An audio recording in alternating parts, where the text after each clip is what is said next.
1,157 words. Obviously, I'm taking out all the identifying information, including what kind of ward they work on. So I won't even say, is it cardiac? Is it what? I'm not even going to say. So I've been told in this email all about the ward that this nurse works on, and goes on to say this. It's a heavy ward whose patients have very complex needs. In most cases, very complex need in most cases. We are struggling. We've had, I think, 6 nurses leave this year. They've hired 3, only 1 new graduate, but the funding for the others had been declined. We only have 5 nurses on our ward who have been nursing longer than 5 years, which means greater than 75% of the nurses on my ward are juniors with less than 3 years experience in New Zealand.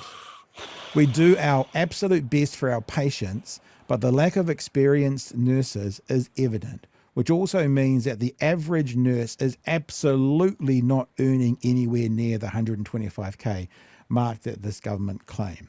I'd be surprised if our charge nurse earns that, more than that, and she's been in the game a long time. We are short-staffed all the damn time, is literally in capitals.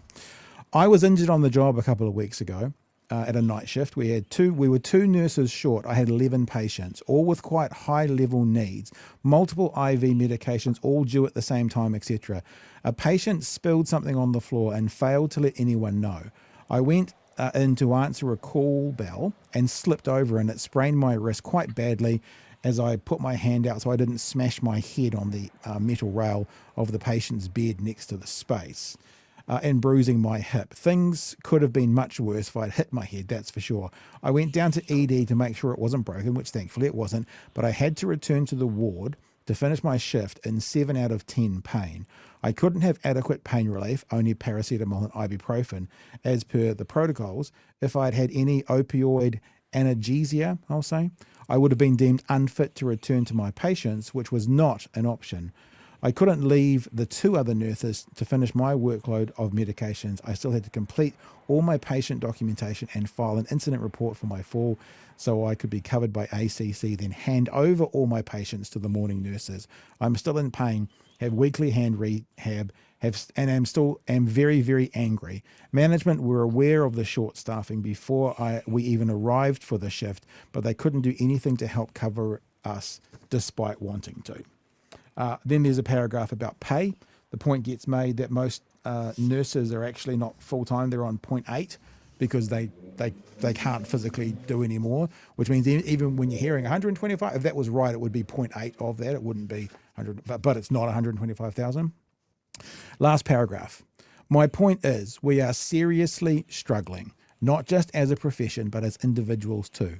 I'm sick of this shitty government, their elitist, entitled bullshit.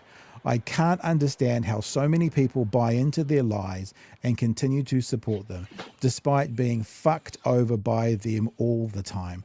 I'm sick of being sworn at, spoken down to, having urinal bottles thrown at me, being punched in the face by dementia patients when we have to change their soiled pads, adult nappies. I even had one patient pull out her own stoma pouch. I'm assuming that's for someone who passes their food into a pouch rather than out the bottom, full of feces, and attempt to throw it at me because I was unable to answer their call bell fast enough. And why couldn't she answer it fast enough? Because I had 4 other high-need patients to look after at the same time. I've been threatened with violence, spat at, called names, all for what? A system that thinks I should be grateful for this treatment because I actually have a job when others don't. Told that I knew what I signed up for when I became a nurse. It's all part of the job, and I'm being selfish and greedy for wanting to be able to pay my bills and save for the future. Last bit, 3 lines, most important bit. This government don't give a flying fuck about us or the public. It's getting to the point where chats around the break room are turning from any plans to move to Australia to what professions we could or would do when we leave nursing. 1,157 words, you've got about half of them.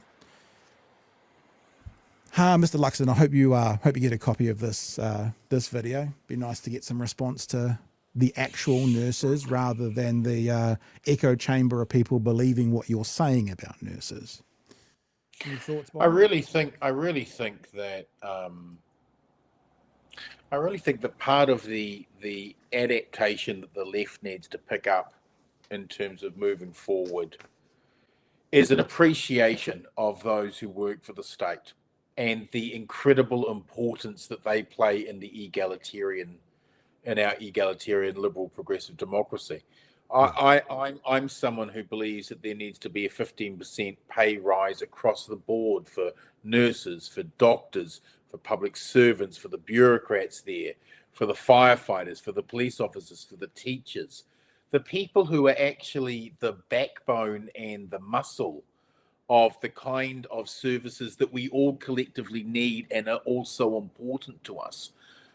We've actually got to do our public servants so much more good. We've got to look at 4-day weekends. We've got to look at more mental health days off. We've got to look at more holiday time. We're never going to be able to compete completely with the Australian wages. We're never going to be able to compete completely with the American wages. So let's give a quality of life in terms of our conditions here. And you start that in the public sector, and then you move to get it into the private sector. But to be able to do that requires us to tax the rich. And when you look at what this government has done, they have borrowed more than Labor. But the reason why they've borrowed more than Labor is so they can give their mates great big tax cuts and landlords tax loopholes to be able to exploit, and their mates in the tobacco bloody industry hundreds and hundreds and hundreds of millions of dollars in subsidies. So there is a way to be able to do this. There is a way to be able to pay people like that nurse who are the bloody heroes of our country, the people who teachers who are working in bloody low socioeconomic areas, the policemen who are having to try and, tie together wounded communities, the people who are out there doing the work that makes the egalitarian state what it is.